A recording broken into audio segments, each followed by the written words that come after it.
Hello and welcome to Cooking with Steve. Well, it's a chilly, windy Sunday afternoon. It's a great time to have a little bit of popcorn and a movie. So I've broken out the popcorn pan. I've had a lot of people ask about it. It's a wonderful pan. I told you I got it from my mom, and it's something that I've been cooking in since I was a little kid. So we'll go ahead and get started. Little hint on the popcorn. I just use Orville Redenbacher. I've tried expensive popcorns, I've tried gourmet popcorns, I've tried cheap popcorns.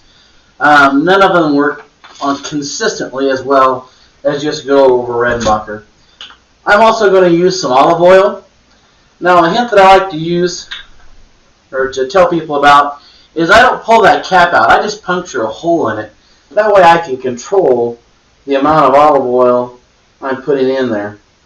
So I put some olive oil in there. I've done this so many times I know exactly how much to put in. And another thing I like to use is country crock.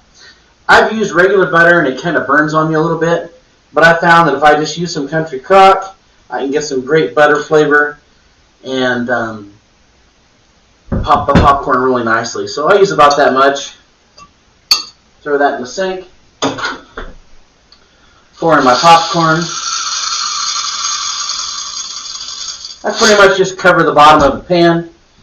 This is the old-fashioned way. It's really easy to do and works consistently every time. It makes so much better than like your popcorn in a bag in the microwave. So much better.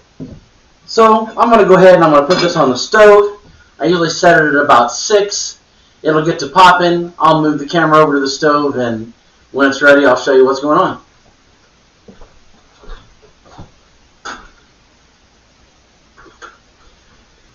Well, the corn and the pan's getting hot. You can hear it popping. It's been on for about, 6 minutes or so. It takes that long for the oil and the butter to incorporate and melt and really get infused into the corn, which is one of the things I really like about this, is that the butter flavor goes into the popcorn rather than pouring butter on top of the popcorn and making it all soggy. But if you listen carefully, you can hear it popping. And we're going to let that go until it stops popping. Take the lid off, pour it in the pan, but we'll be back in just a second. The pop rate of the kernels have slowed down quite a bit, so you know it's just basically done. So I'm going to go ahead and I'm going to remove it from the heat. Turn off my stove. Take the lid off. You can see it came out really beautiful. I'll dump it in my popcorn bowl. And I always like to add a little salt.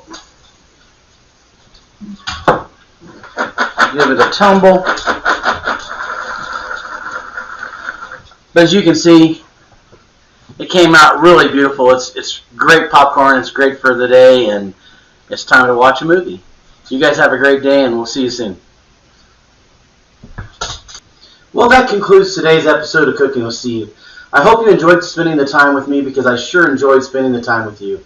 If you would, help me out by subscribing, liking the video, and sharing it with your friends. And as always, please remember to live modestly, speak humbly, and enjoy life fully. We'll see you next time.